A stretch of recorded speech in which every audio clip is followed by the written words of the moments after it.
Okay, these episodes, these episodes are crazy in my opinion because, this one, for example, I wonder if this is a Telltale's The Walking Dead callback or not because it's kind of similar premise. So, I mean, well, this episode, I mean, so this is episode 15A. This is Night at the Inn. For Amphibia,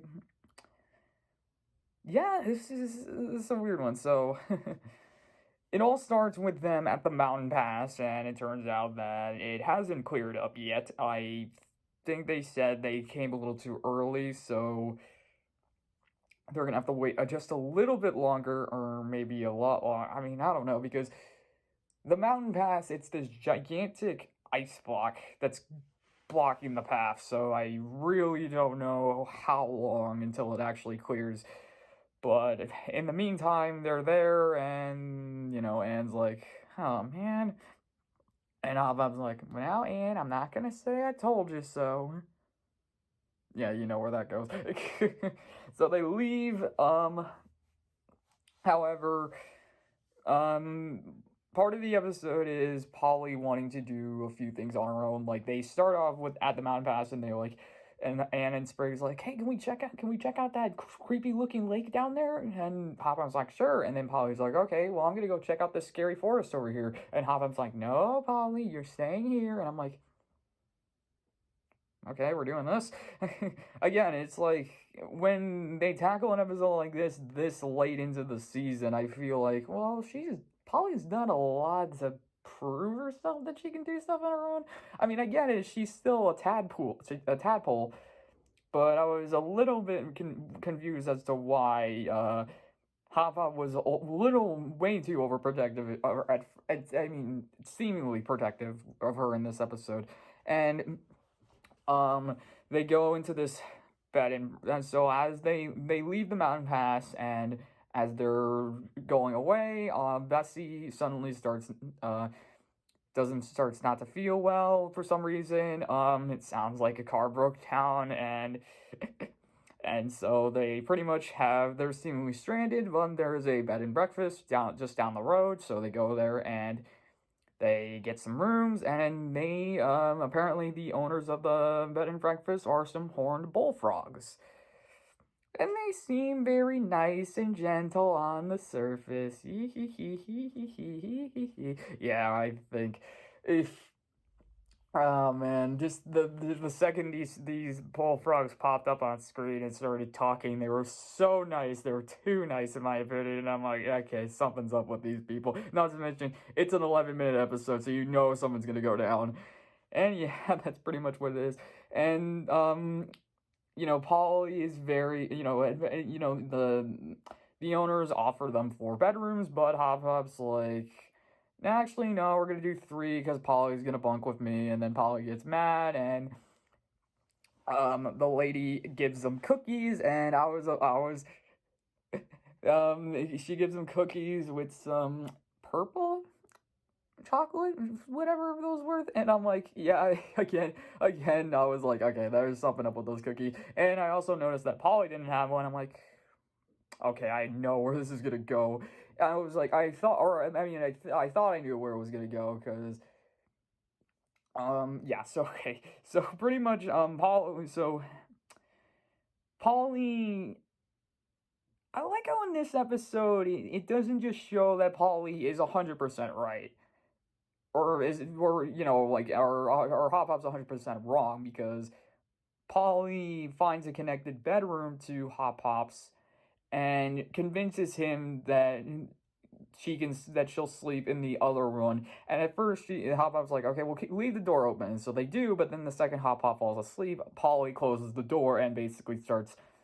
She has her fun, and then she tries to go to sleep, but then she experiences all the stuff a little kid would experience when they are asleep. She see stuff around the room that are like that seem to be monsters in the dark, but then she turns on the light and they're not, and so basically she she gets scared enough and decides, maybe I'll go check out Anne and Sprague.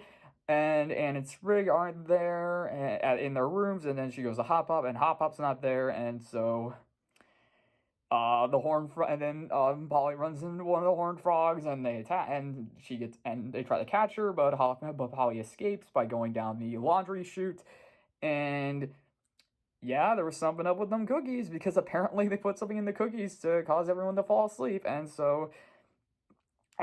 this is where the Telltale's Walking Dead reference comes in because they are cannibals.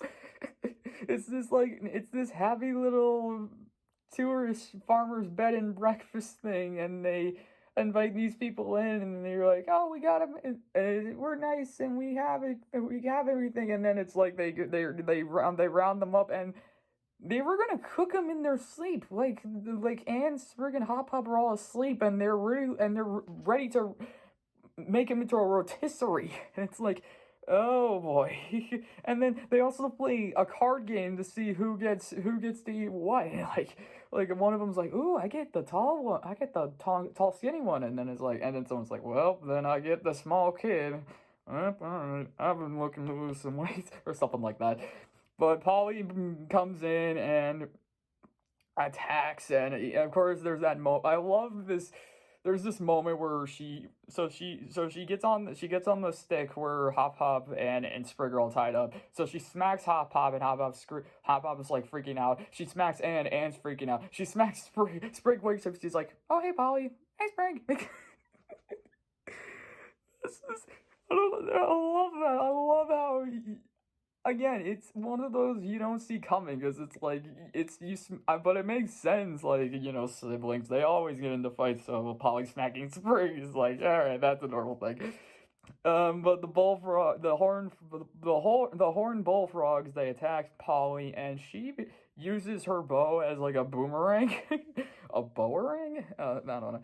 So she throws it, she does some damage, and then she gets Sprig and Hop out, and runs by a giant barrel of baking soda and a giant barrel of vinegar, and yep, she's basically like, well, the time to use everything chemistry's taught me. It's just like, alright.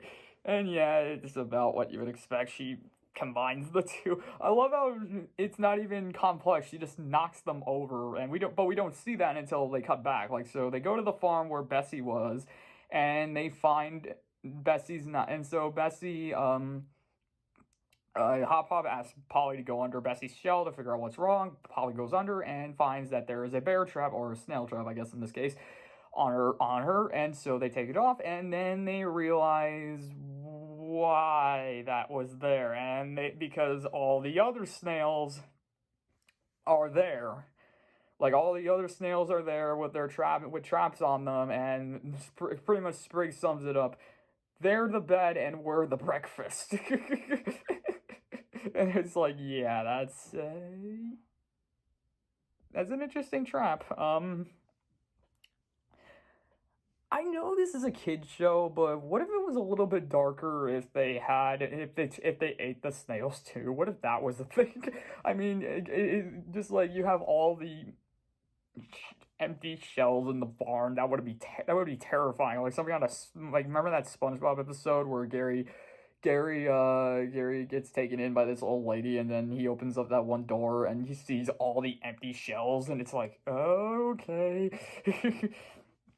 But yeah, no, they release all the snails, they break out, and as they're driving away on Bessie, they just turn and they just look back and they see a giant. They cut back to the horned bullfrogs, and they see like the barrels have been knocked over, and they see baking soda and vinegar is about to combine, and they're like, oh no. And in Amphibia fashion, it's a giant explosion.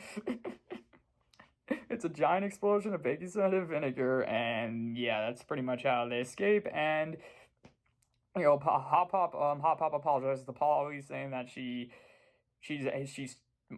tough for her age. She can handle herself, but Paulie admits that she was a little scared, and that she probably, she understands what Hop was trying to do. And the episode ends with all of them sleeping together, like I mean, it starts with Hop Hop saying like, can I sleep with you tonight, Hop Hop? Or Paulie, like, can I sleep with you tonight, Hop Hop? And Hop Hop's like, oh yeah, sure, oh sure.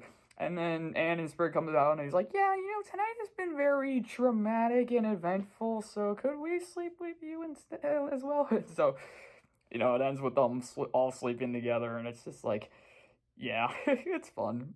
It's nice, and again, because I played Telltale's The Walking Dead, I really got a kick out of this episode because I felt like it was a nice callback to that, or at least a reference.